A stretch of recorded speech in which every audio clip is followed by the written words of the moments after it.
Assalamualaikum warahmatullahi wabarakatuh. Selamat pagi Bapak dosen dan teman-teman sekalian. Kami dari kelompok 3 yang beranggotakan 1. Hanifah Putri Nur Muharromah, NIM 21201178. 2. Wafda Abidatus Salma, NIM 21201193. 3. Risalatul Mursyidah Rahmah, NIM 21201198. 4. Ahmad Mustafa, NIM 21201207. Kami akan mempresentasikan hasil diskusi dari kelompok kami yang berjudul Pancasila dalam konteks sejarah perjuangan bangsa yang mencakup 1. Latar belakang sejarah masa kerajaan sebelum kolonial. 2. Masa penjajahan Belanda. 3. Sidang BPUPKI. 4. Sidang PPKI dan Proklamasi Kemerdekaan. 5. Dinamika Pancasila. Selanjutnya akan disampaikan oleh rekan kami. Latar belakang sejarah masa kerajaan sebelum kolonial. Berdirinya negara kebangsaan Indonesia seperti Kerajaan Sriwijaya, Majapahit, Kutai, Mataram, dan sebagainya sampai datangnya bangsa-bangsa Eropa ke Indonesia untuk menjajah dan menguasai sumber daya alam di wilayah Nusantara. Yang pertama, seiring dengan menyebarnya kerajaan baru, membawa pola kepemimpinan yang terpusat dari raja. Pada masa ini, ada pemberontakan yang bertujuan untuk menggulingkan raja atau melepaskan diri dari wilayah kerajaan. Yang kedua, kekuatan kerajaan tidak terlalu besar. Karena kekuatan kerajaan tidak terlalu besar, maka sangat mudah terjadi jatuh bangunnya kerajaan-kerajaan yang ada di wilayah Nusantara. Misalnya, Kerajaan Demak Islam yang melepaskan diri dari Majapahit. Raja sebagai ujung tombak kekuatan kerajaan mengakibatkan pembatasan kemampuan kerajaan. Dan ini juga memicu timbulnya semangat primordial dalam melawan musuh. Pola kekuasaan seperti ini memudahkan kolonial Eropa untuk menaklukkan kerajaan-kerajaan di Nusantara. Karena pola perlawanan kepada kolonial cenderung parsial tanpa melakukan kerjasama dengan kerajaan lain. Masa penjajahan Belanda. Pada tahun 1990, Belanda datang ke Indonesia yang dipimpin oleh Cornelis de Houtman dan berhasil mendarat di Pelabuhan Banten. Namun, kedatangan Belanda diusir penduduk pesisir Banten karena mereka bersikap kasar dan sombong. Belanda datang lagi ke Indonesia dipimpin Jacob van Heck pada tahun 1598. Banyaknya pedagang barat yang muncul di Indonesia memberikan pengaruh buruk bagi pedagang Eropa. Kemudian, pada tanggal 20 Maret tahun 1602, Belanda mendirikan VOC atas usulan Johan van Oldenbarnevelt. VOC didirikan bertujuan untuk menghilangkan persaingan yang merugikan para pedagang Belanda, menyatukan tenaga untuk menghadapi persaingan dengan bangsa Portugis dan pedagang-pedagang lainnya di Indonesia, serta mencari keuntungan yang sebesar-besarnya untuk membiayai perang melawan Spanyol. Kemudian, pada tahun 1610, Haren 17 menunjuk Peter Both sebagai gubernur jenderal di Hindia Belanda. Setelah tunjuk gubernur jenderal di Hindia Belanda, pemerintah Belanda memberikan VOC hak otori atau yang disebut dengan hak istimewa. Yang pertama, hak monopoli. Hak monopoli adalah dominasi satu penjual yang menguasai pasar sehingga harga barang-barang dapat dikendalikan oleh mereka dengan cara apapun, termasuk mengacaukan kerajaan-kerajaan lokal.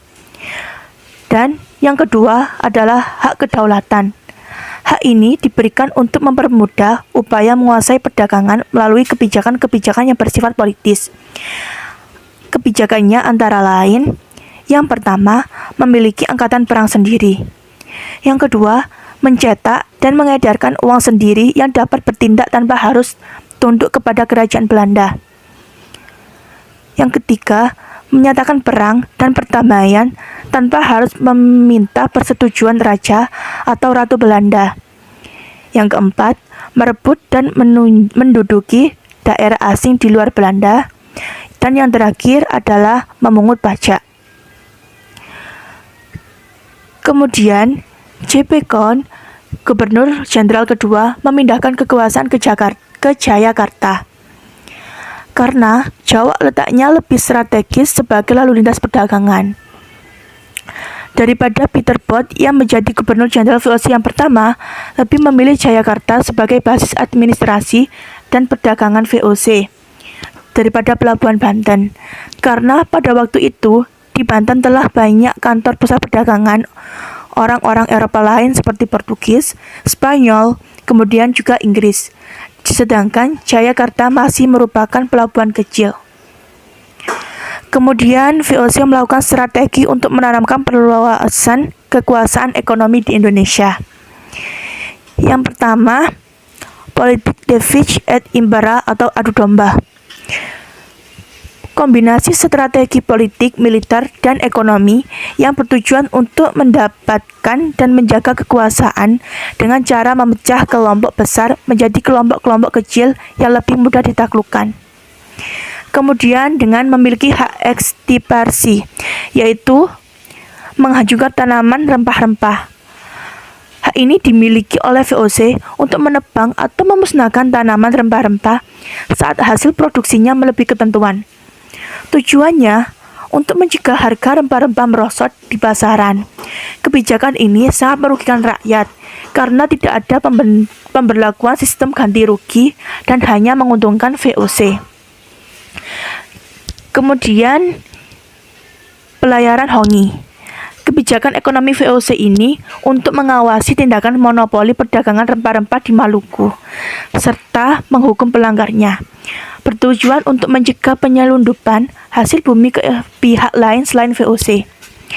Pelayaran ini dilakukan dengan menggunakan perahu kora-kora atau perahu perang saat itu, karena keterbatasan akses masuk ke Malaka yang mana merupakan daerah penghasil rempah-rempah. Materi selanjutnya yaitu BPUPKI.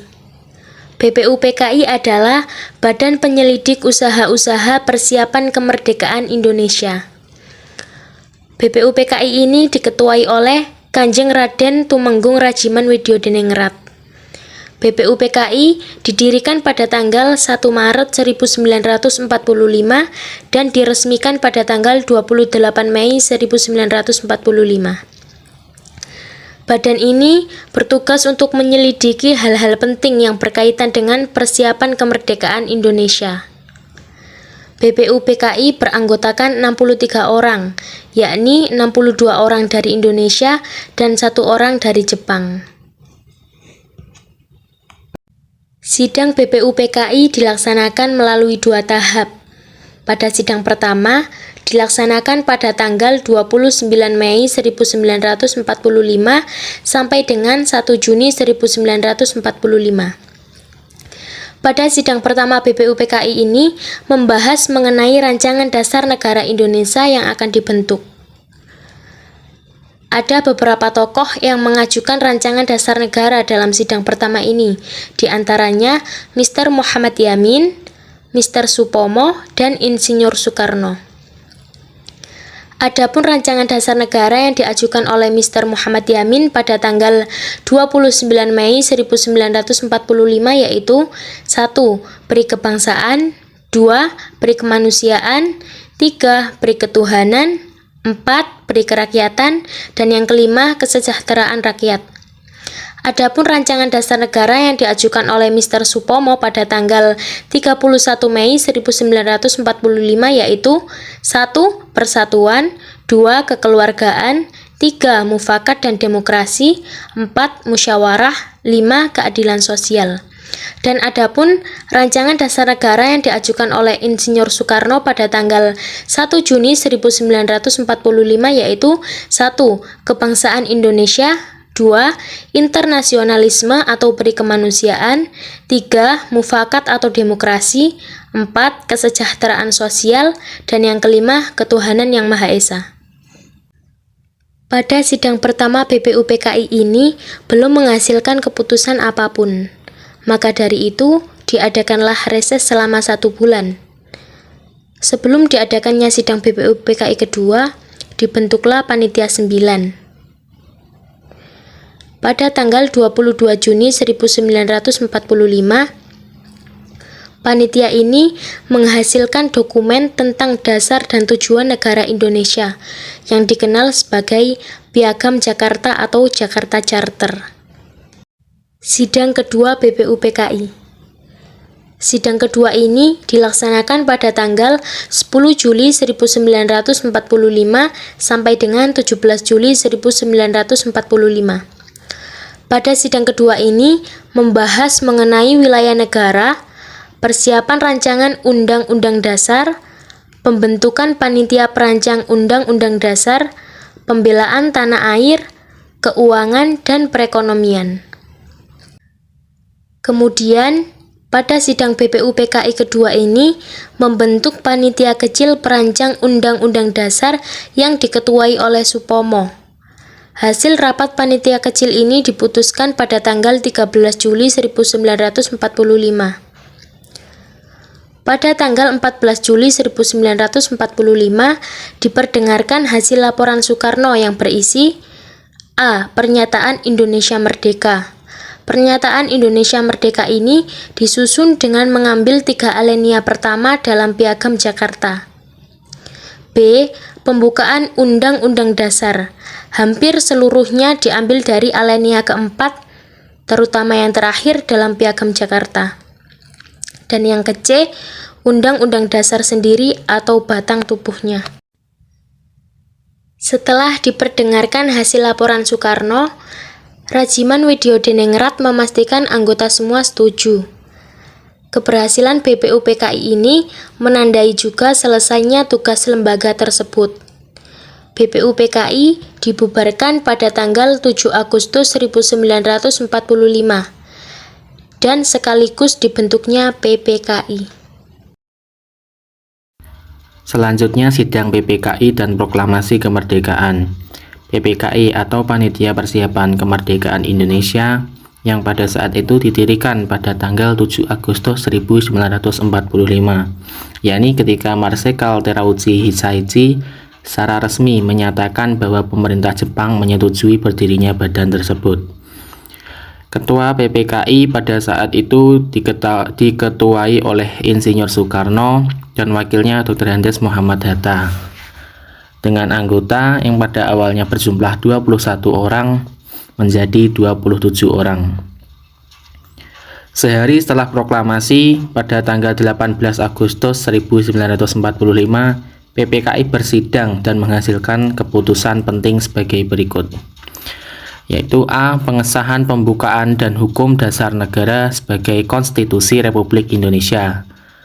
B. Penetapan Presiden dan Wakil Presiden Republik Indonesia, yaitu Insinyur Soekarno dan Dr. Andes Muhammad Hatta.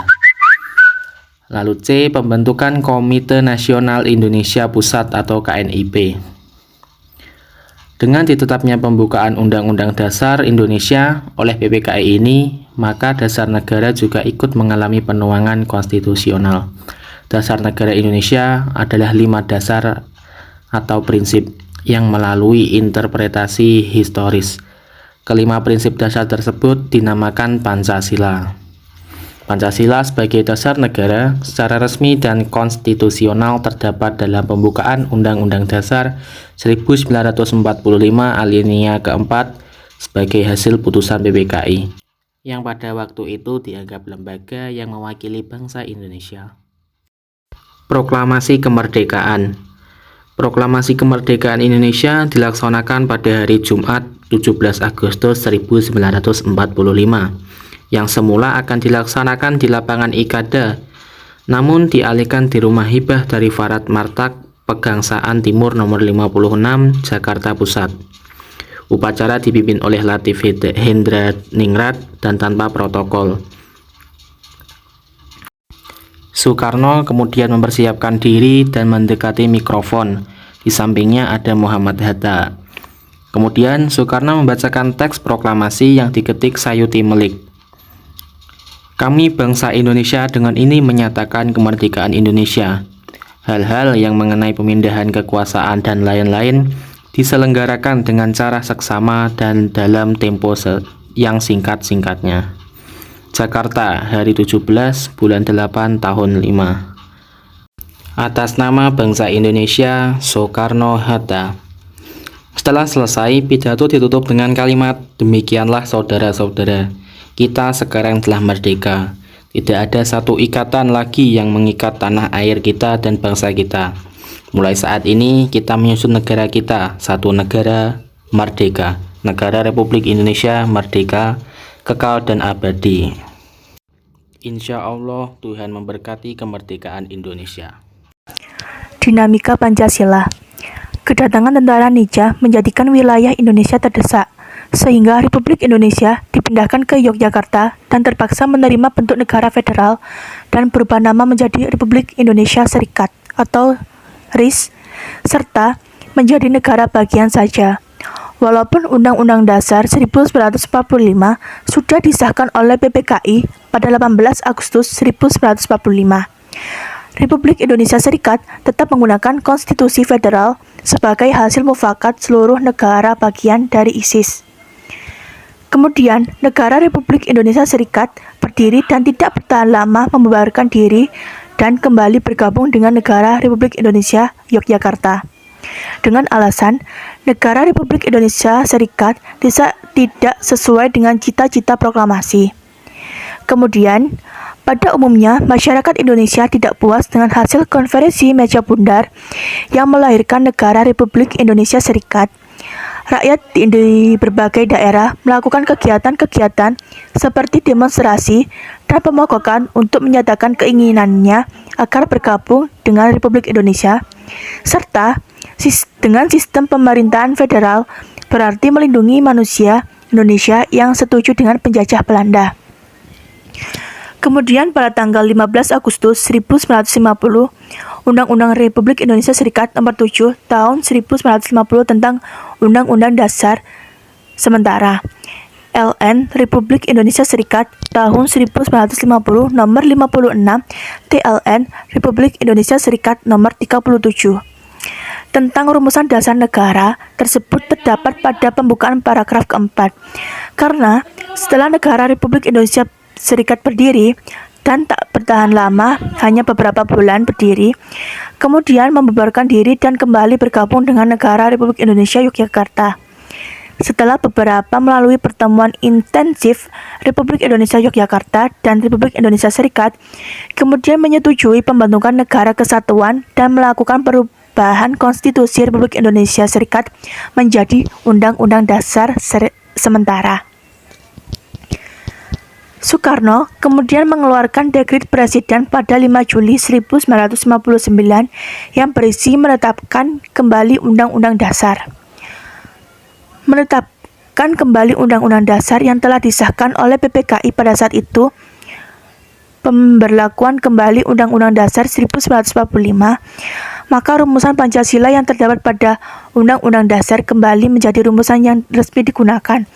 Rumusan ini diterima oleh MBR serta mendapatkan kedudukan tertinggi negara sebagai penjelmaan kedaulatan rakyat.